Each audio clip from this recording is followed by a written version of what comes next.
Hey guys, so I'm actually on my way home right now. I'm calling it a day here at the office. But I want to post up some feedback on IGL Kenzo and what I've noticed after the first wash. And I've noticed some inconsistencies in the water behavior on the passenger side versus the driver's side.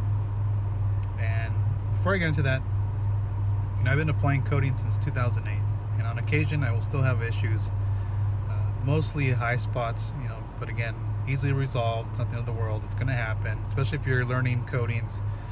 You will run into high spots more often than not. On occasion, you'll have to reapply the coating because of an application error, and that's what I have with IGL Kenzo. The more you learn a coating and the more you use that same coating, you get good at it and you get consistent results, which is why I always get consistent results with C Quartz and G Technic, those kind of coatings that I've applied multiple times. Now with Kenzo being the first time I've applied it, I got, let's just say I got better as I went around the rest of the car. So for example, the hood was the first area I started on, and then I moved through the passenger side, and so I noticed issues with the passenger front fender, the passenger front and rear doors. The water behavior doesn't look as good as the driver's side.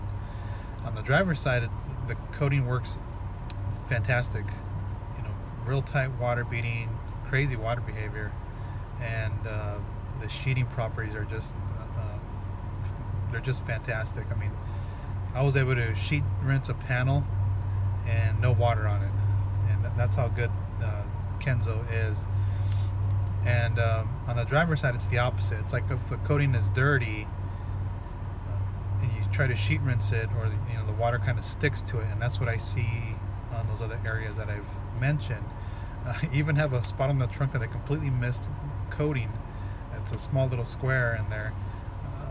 Whoever doesn't tell you that coating light paints is hard is out of their mind. Coating white paint and silver paint is probably one of the hardest things to do, because you can't see the coating going on there.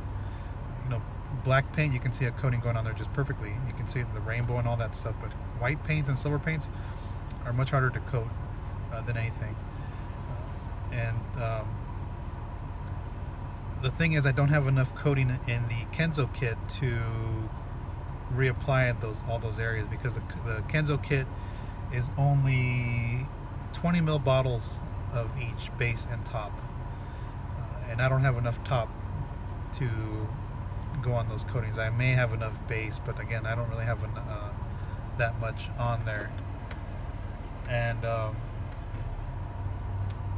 gonna have to recoat this with something else. That's what's gonna end up happening. So I'm gonna have to polish off the Kenzo that's on there, because again, I'm on one coating across the entire car, other than my coating test, that is the same. So that's why I wanted to do Kenzo. I wanted Kenzo on the rest of the car. I can maintain it for 2 years at a minimum, and then decide if I want to polish it off or continue going on with maintenance. So it's a minor setback. It's not a big issue. I just got to polish off the coating that's there now and then recoat it. It's a little bit more work, but again, I can knock it out in a weekend. It's not a big deal. All I really need to do is one step, like perfect finish 3D1, McGuire's M205, something like that. We'll get it off. I actually have some new stuff coming in. I'm probably going to try that. You shouldn't have to compound a coating, because most of them can be removed with a medium cut polish and a polishing pad. So we'll do a test spot. We'll see how the paint comes out. We'll see how it feels, and then that'll kind of tell me if I have to go more aggressive or not. Again, it's just a minor setback. Somebody would probably be upset because Kenzo's not a cheap kit. It's $168. For me, it's not a big deal that I spent $168 on the kit, and at least I got to try it. Next time if I buy another kit, next time I know how it would work, and I would probably get a better install and application from it. And plus, I should have stuck with the coating towels that I like, which are the Rag Company Edgeless 300, not the IGL towels. Those IGL towels are not that good. I should have stuck with my gut and just went with the Edgeless 300 or the Carbro towels. So I was going to be using, so I had 3 coatings in mind that I was going to do. One was IGL Quartz Plus. And I think I'm gonna save that for the Camaro, because the Camaro, I was messing around with waterless washes and waterless washing in general, which I'm not a big fan of, and I went against my gut, and what do you know, I ended up scratching the spoiler, so there's some scratches there.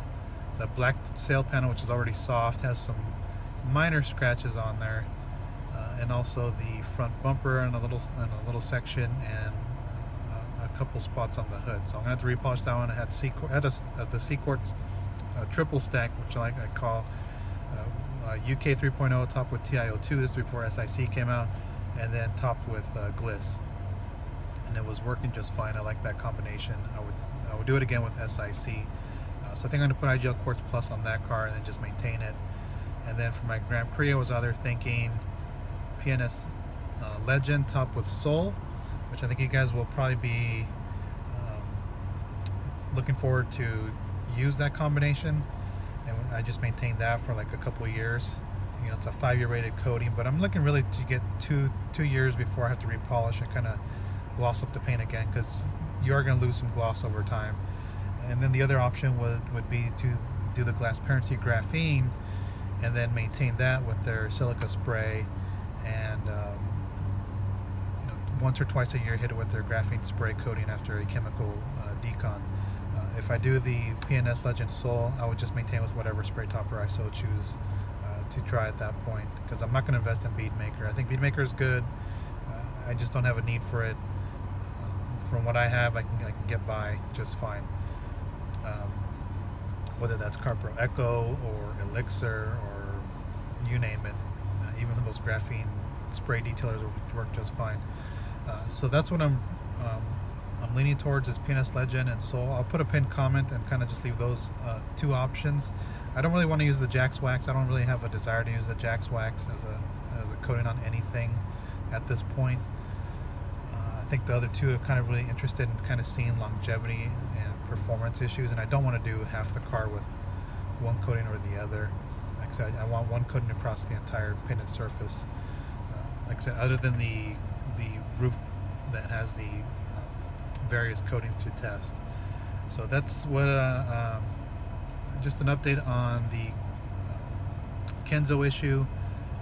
I know a lot of people are going to probably chime in, especially the pros who, if they do watch this channel here, they're going to say this is why you let the professionals install Kenzo. Again, get out of here. That's not true. I've read multiple posts of customers who complain about their installer not getting the coating applied properly. I don't know how many posts I've seen of that. It happens to them as well. There's nothing hard about applying the coating. It's just learning the coating. So I just want to put that out there. So again, I'll just post a pinned comment. You guys can chime in. Just a minor setback. You know, and then I have to coat these wheels anyway. So like I said, I ordered some new polishes to try out. So once those come in, I will get to the polishing process on here, because I don't have to clay the car and I don't have to do any chemical decon because I just did it. So I shouldn't have to do that. If anything, if I do, then I'll just do the chemical decon with the iron remover. But I shouldn't have to clay, because there's nothing on the surface here. It's, like I said, it's only been 2 weeks, and the car's been outside for a week, going on 2. So quick update. If you guys have any comments or questions, again, just post them down below and I'll get to them as soon as I see them. Again, just a minor setback, not a big deal, and it'll just be more, so I guess, some fun here in the garage coming up to do some other things. So, and maybe it's a good sign, and just to kind of stick with the prosumer, consumer type coatings, because I know a lot of you who watch this are in that range, who are not too interested in professional grade stuff. Professional grade stuff is not all that it's hyped up to be. So I'm just putting that out there. And I have access to some professional stuff, and it hasn't really proven to be that much better than what's available to the consumer or / prosumer. So just kind of keep that in mind. So again, thanks for watching, and I'll be interested to hear what you guys post down below. And yeah, again, thanks for watching, and see you on the next one.